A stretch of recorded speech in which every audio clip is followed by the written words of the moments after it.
नमस्कार, जोहार सभी साथी सबके तो इनका हार्दिक स्वागत हो तो इनका अपन यूट्यूब चैनल आरकेडी जीएस भवन में। तो साथी सब हम इन खोटा भाषा पढ़ रही है। खोटा भाषा झारखंड सचिवालय, आचार्य शिक्षक 6 to 8 और नगर पालिका खातिर। तो इन तीनों में जो है सेम सिलेबस पढ़े के खोटा भाषा के। तो इसी आधार पर हम इनके पढ़े के सिलेबस के अकॉर्डिंग खोरठा में लोकगीत। तो लोकगीत में हम इनके शुरू पढ़े दिल गए है साथी साहब खोरठा भाषा के जो लोकगीत है ओकर परिभाषा, ओकर क्षेत्र परिचय है ने कैसे का भेल है और ओकर वर्गीकरण।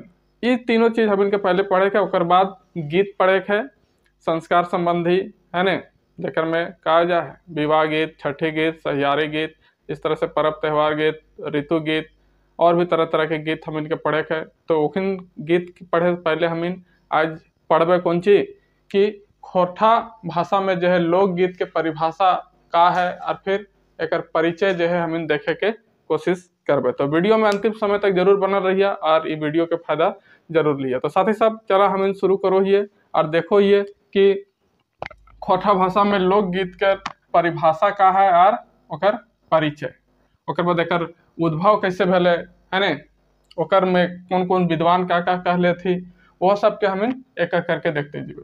तो परिभाषा में का कह सकली हम इन कि आदि मानव है ने, प्राचीन समय में जो रहे वाला आदमी सब हल थी वही सबके आदिम मानव कहल जा है। तो आदिम मानव जब अपने सुख दुख से आंदोलित हुआ है ने, आंदोलित हुआ होगा तभी उनके कंठ से लोक गीतों की धारा प्रस्फुटित हुई होगी, है ना।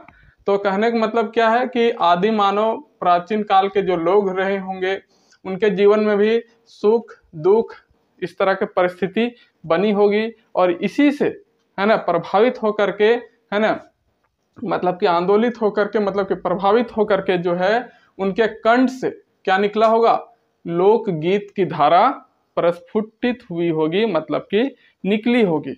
तो वही गीत जो है लोक गीत कहलाती है। कहने का मतलब इसका कोई रचनाकार गीतकार हमें देखने को नहीं मिलता है। अर्थात दूसरे शब्दों में क्या कह सकते हैं कि गांव देहात के आम जन अपने जीवन के उतार चढ़ाव में जो अनुभूतियां प्राप्त करते हैं है ना, उतार चढ़ाव सबका जीवन में लगल है। तो लोकगीत ज्यादा फेमस कहाँ है, गांव देहात में। कहाँ, गांव देहात में। तो गांव देहात के जो लोग हैं अपने जीवन में जो है उतार चढ़ाव जो आया इसी से प्रभावित होकर के अनायास ही मतलब कि अचानक से ही उनके कंठ से गीत के रूप में जो स्वर लहरी फूट पड़ती है वही लोकगीत कहलाती है।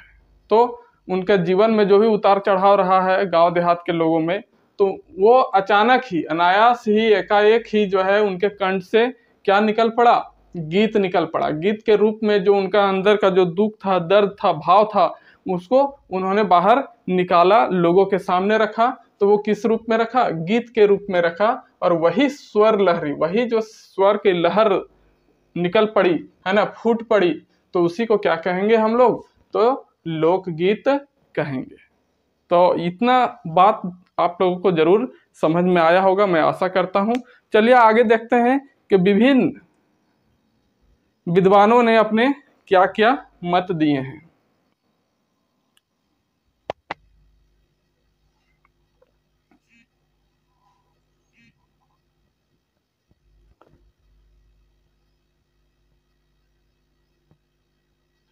तो आदिम मानव जब अपने सुख दुख से आंदोलित हुआ होगा तभी उनके कंठ से लोक गीत की धारा प्रस्फुटित हुई होगी।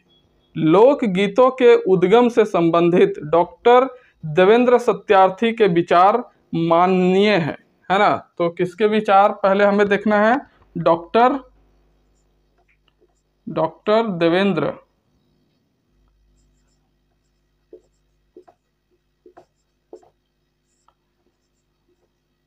सत्यार्थी जी क्या कहते हैं। तो इनका क्या कहना है, ये कोटेशन जो है बहुत इंपॉर्टेंट होता है हर एग्जाम पॉइंट ऑफ व्यू से, उनको थोड़ा सा याद रखने की कोशिश जरूर कीजिएगा। कहाँ से आते हैं इतने गीत, स्मरण विस्मरण की आंख मिचौनी से, कुछ अट्टहास से, कुछ उदास हृदय से, कहाँ से आते हैं इतने गीत। वास्तव में मानव स्वयं आश्चर्यचकित है। ये असंख्य गीत असंख्य कंठों से असंख्य धाराओं में प्रवाहित हो रहे हैं, है ना। तो ये कहाँ से आते हैं, ये प्रश्न कर रहे हैं देवेंद्र सत्यार्थी जी कि कहीं ना कहीं लोगों के आत्म हृदय में जो उफान, जो सुख दुख दर्द है छुपा हुआ, है ना, उसी से जो है ये लोकगीत की धारा जो है असंख्य कंठ से, मतलब कि अनेक लोगों के द्वारा जो है अनेक धाराओं में बहती चली जा रही है। इसकी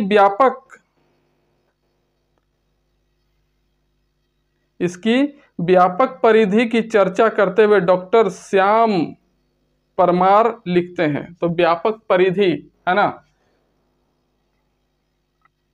ये उद्गम को लेकर बोले।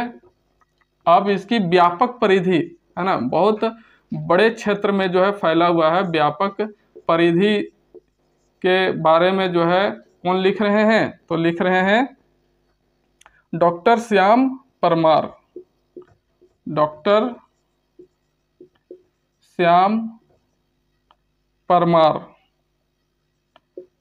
हर भाषा में हम लोगों को जो है क्या देखने को मिलेगा, लोकगीत देखने को मिलेगा। तो इसी पर जो है डॉक्टर श्याम परमार क्या लिखते हैं कि स्त्री पुरुष ने थक कर इसके माधुर्य में अपनी थकान मिटाई है। इनकी ध्वनि में बालक सोए हैं, जवानों में प्रेम की मस्ती आई है, बूढ़ों ने मन बहलाए, वैरागियों ने उपदेशों का पान कराया है, विरही युवकों ने मन की कसक मिटाई है ना। विरही मतलब जो विरह में है ना, जो जब प्रेमी प्रेमिका एक दूसरे से अलग हो जाते हैं, बिछड़ जाते हैं, तो जो अंदर का जो दुख का भाव है वही है विरह।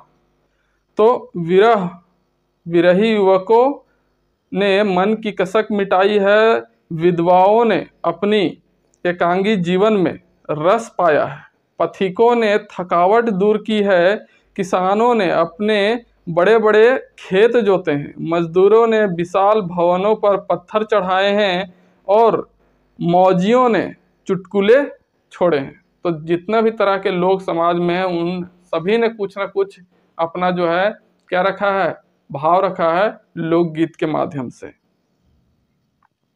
सृष्टि के आदिकाल से सामाजिक चेतना के साथ ही लोक गीतों का उदय हुआ है। इसलिए लोक साहित्य में के मर्मज्ञ श्री सूर्यकरण पारिक का विचार है ना। किसका अब विचार आ गया, सूर्यकरण पारिक जी का, कि आदिम मनुष्य हृदय के गानों का नाम लोकगीत है। सही है ना। क्या कहते हैं, एक लाइन में क्या कहते हैं कि आदिम मनुष्य हृदय के गानों का नाम लोकगीत है। तो आदिम मनुष्य मतलब कि आदिकाल के जो प्राचीन काल के जो मनुष्य हैं, उनके हृदय की जो गीत है वही लोकगीत है, जो गाना है वही लोकगीत है। जहाँ तक खोरठा लोकगीतों का अध्ययन है, यह क्षेत्र विपुल लोकगीतों का अक्षय भंडार है ना। मतलब कि विपुल लोकगीत मतलब कि इतने बड़े भाग में जो फैला हुआ खोरठा भाषा है, असंख्य लोकगीत हैं। तो यही कहा जा रहा है कि अक्षय भंडार है, मतलब कि कभी नहीं खत्म होने वाला ये लोकगीत का भंडार है। सच कहा जाए तो संपूर्ण खोरठा क्षेत्र में परिव्याप्त इनके लोकगीत ही खोरठा शिष्ट साहित्य के जनक है। तो कहा जा रहा है कि अगर सच में कहा जाए तो खोरठा भाषा में जितने भी आसपास जितने भी जो है पाए जाते हैं लोकगीत, इन्हीं लोकगीत के वजह से जो है आज खोरठा शिष्ट गीत का जो है जन्म हुआ है। तो पूछा जाए कि अगर कि खोरठा शिष्ट गीतों का जनक किसे माना जाता है, तो खोरठा लोक गीतों को माना जाता है। प्रकृति के उन्मुक्त प्रांगण में आरण्यच्छादित कर्मभूमि के बीच पर्वत्य क्षेत्र की गोद में कलकल ननादित नदियों, झरनों, सरिताओं की असंख्य धाराओं के साथ इनके लोकगीत है ना, गली मुहल्लों, चौपालों, अखराओं, ग्रामीण हाटों, मेलों, खेत खलिहानों में आज भी गुंजारित हो रहे हैं। धनबाद से प्रकाशित दैनिक आवाज के संपादक डॉक्टर स्वर्गीय ब्रह्मदेव सिंह शर्मा के शब्दों में, अब जो है धनबाद में जो है कौन सी दैनिक आवाज के संपादक है ना, वहां से एक पत्रिका या फिर समाचार पत्र होगा। दैनिक मतलब क्या होता है, समाचार पत्र डेली डेली निकलता है। तो दैनिक आवाज के जो संपादक हैं स्वर्गीय ब्रह्मदेव सिंह शर्मा, वो क्या कहते हैं लोकगीत के बारे में कि उपेक्षा की वजह से खोरठा पनप नहीं पाई है, किंतु जनजीवन में गीतों की लोकप्रियता ने इसे मरने नहीं दिया। तो उपेक्षा किया गया, अवहेलना किया गया है खोरठा भाषा का। लोग जो है इसको वैल्यू इसका नहीं देते थे, इसके वजह से ये चारों तरफ फैल नहीं पाया। लेकिन जो लोकगीत है ना, तो लोकगीत के माध्यम से आज तक ये जिंदा बचा हुआ है हम लोगों के बीच में। इतना बड़ा काम किया है किसने, लोकगीत ने। खोरठा लोकगीतों के संबंध में मारखम कॉलेज के संस्थापक एवं शिक्षाविद प्राचार्य शिवदयाल सिंह है ना, मारखम कॉलेज हजारीबाग में है, तो वहाँ के जो एक प्राचार्य हैं है ना, आचार्य प्रोफेसर, तो वो क्या कहते हैं, उनका नाम है शिवदयाल सिंह, शिवदीप है ना, उपनाम है उनका शिवदीप। कब विचार खोरठा के निम्नांकित शब्दों में द्रष्टव्य है। वो अपना क्या विचार देते हैं, वे कहते हैं कि आपन देशक लागत 31,000 वर्ग किलोमीटर पसरल फैलल प्राकृतिक खास आखराएं खोरठा क्षेत्र अपन लोकगीते फुरछा है ना। तो ये क्या कहते हैं, ये ज़्यादा इम्पोर्टेंट है किसका, प्राचार्य शिवदयाल सिंह है ना, मारखम कॉलेज के प्राचार्य जो है ना, कौन, शिवदयाल। ये वाला बात जो है आप ज़्यादा याद रखिएगा, इन्होंने खोरठा भाषा में क्या कहा है, शिवदयाल सिंह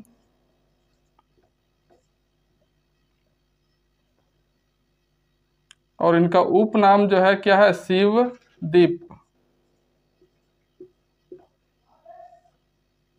ये क्या कहते हैं, ये कहते हैं कि खोरठा भाषा जो है कितना, 31,000 वर्ग किलोमीटर, 31,000 वर्ग किलोमीटर तक जो है फैला हुआ है ना,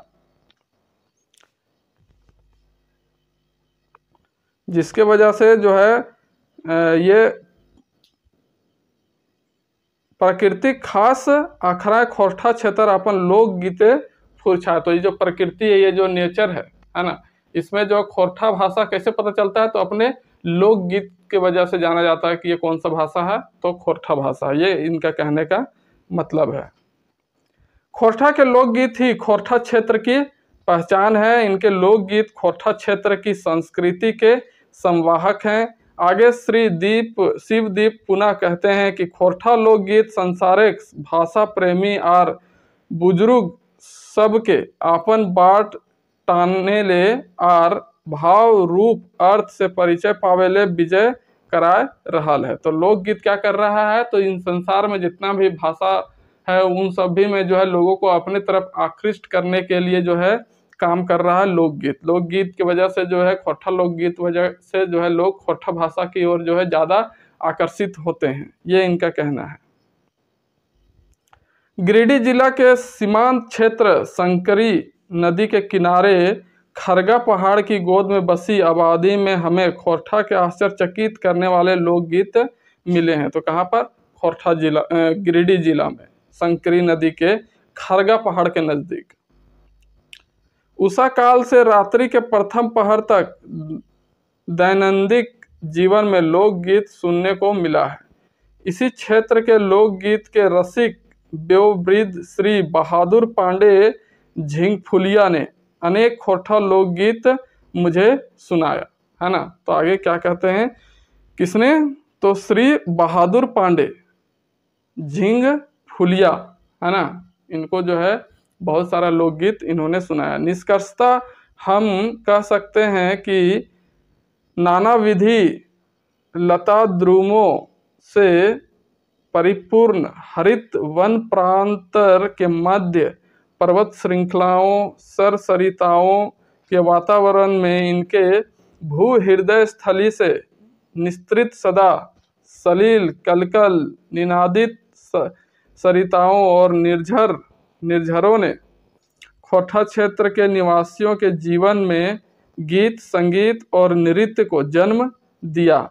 तो खोरठा लोकगीतों की प्रमुख विशेषताओं पर बिंदुवार एक नज़र डालें। तो यहाँ बताया गया कि जो यहाँ का प्राकृतिक नज़ारा है, पहाड़ हैं, जंगल हैं, झरने हैं, है ना, इस तरह की तमाम जो भी प्राकृतिक नज़ारे हैं, प्राकृतिक चीज़ें हैं, उन्हीं से जो है लोकगीत का जो है जन्म हुआ है।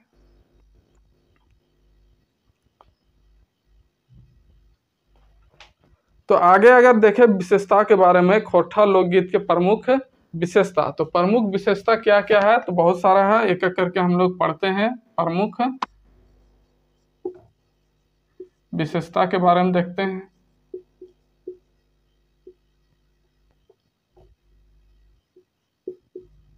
कौन कौन सी प्रमुख विशेषताएं भैया? तो फर्स्ट में बताया गया है कि ये खोरठांचल की मौखिक, अलिखित एवं पारंपरिक सांस्कृतिक निधियां हैं, है ना। तो ये पूंजी है एक तरह से, है ना, कहाँ का, तो खोरठांचल की, मतलब जहाँ जहाँ खोरठा बोला जाता है, खोरठा भाषा, वहाँ का ये मौखिक है, अलिखित है और पारंपरिक सांस्कृतिक है ना। तो मुंह से बोला जाता है, बिना लिखा हुआ है, और पारंपरिक है, मतलब परंपरा से चलते आ रहा है। कुछ एक छोड़कर अधिकांश इनके रचनाकार अज्ञात हैं, है ना। कुछ को छोड़ दिया जाए तो इनके जो रचनाकार है उनका पता नहीं चलता है।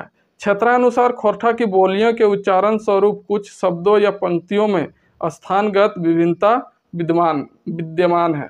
तो कहने का मतलब कि क्षेत्र विशेष पर खोरठा थोड़ा थोड़ा चेंज हो जाता है ना। तो उसी आधार पर जो है कहीं कहीं पर कुछ वाक्य या फिर कोई शब्द जो है कुछ अलग अलग मिलते हैं। खोरठा लोक गीतों में अश्लीलता का अभाव है। भोजपुरी गाना सुनिए, कितना अश्लील आपको सुनने को मिलेगा, है ना, मतलब कि डबल मीनिंग वाली बातें होती हैं। लेकिन खोरठा भाषा में ऐसा कुछ भी, एक भी वर्ड आपको सुनने को नहीं मिलेगा। अश्लीलता इसमें एकदम नगण्य है। इनमें जातिवाद को बढ़ावा ना देकर मानवता को का स्पष्ट रूप से परिलक्षित है ना। तो इसमें कोई भी जाति को लेकर के जो है गीत नहीं लिखा गया है। प्रकृति के विभिन्न रूपों की झलकियां मिलती है ना। तो प्रकृति का विभिन्न रूप जो है, पहाड़ है, जंगल है, नदी है, झरने हैं, इन चीज़ों का जो है हमें गानों के माध्यम से क्या बोलते हैं, इनका रूप देखने को मिलता है। भाई एवं बहन और स्त्री और पुरुष में असीम प्यार मिलता है। गीतों में संगीत और गेयता उपलब्ध है। गीतों को आराम से जो है संगीत उसमें डाल सकते हैं, उसको गाने लायक बनाया जा सकता है। गीतों में कृत्रिमता ना होकर सरलता प्राप्य है। इनमें क्षेत्र और सीमा का बंधन नहीं है। छठी और विवाह संस्कार के कुछ गीतों को छोड़कर इनके साथ वाद्य यंत्र बजाए जाते हैं, है ना। ये व्याकरण और भाषा विज्ञान के नियमों से परे है। खोरठा के लोकगीत इनके पर्व त्यौहार में समाहित हैं। खोरठा के लोकगीतों में श्रम की महत्ता वैशिष्ट है, मतलब कि जो काम करते हैं हम लोग, है ना, जो श्रम है, श्रम मतलब काम करना, तो उन चीज़ों को जो है खोरठा लोकगीत में पूरा जगह दिया गया है। खोरठा के लोकगीतों के करुण रस में भी आनंद समाहित है ना। करुण रस कब होता है? जब हम दुख के भावना हमारे अंदर आता है ना, तो करुणा की भावना जब आती है तो उस तरह के गीत में भी जो है आनंद हमें देखने को मिलता है। अब लास्ट है कि खोरठा लोकगीतों का वर्गीकरण। खोरठा लोकगीत का वर्गीकरण अगर हम लोग देखें तो इसको बांटा गया है 6 पार्ट में। 6 तरह के लोकगीत जो है खोरठा भाषा में पाए जाते हैं। तो खोरठा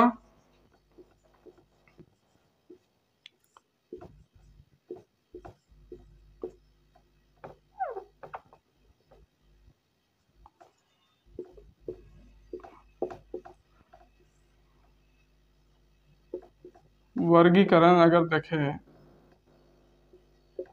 तो क्या क्या वर्ग में इसको बांटा गया, कौन कौन सा खंड में बांटा गया है। तो क नंबर में आता है आपका संस्कार संबंधी लोकगीत, है ना, संस्कार संबंधी। ख नंबर में आएगा आपका ऋतु, है ना, मौसम संबंधी, ऋतु को मौसम भी लिख सकते हैं। ग नंबर में आपका आएगा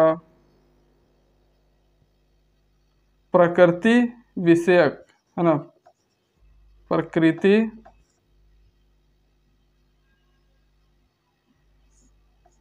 विषयक, प्रकृति से संबंधित। घ नंबर में आपका आ जाएगा पर्व त्योहार, पर्व त्योहार से संबंधित लोकगीत।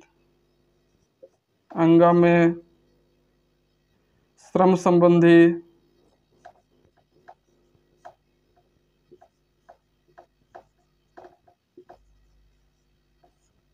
और फिर च में है सहियारी,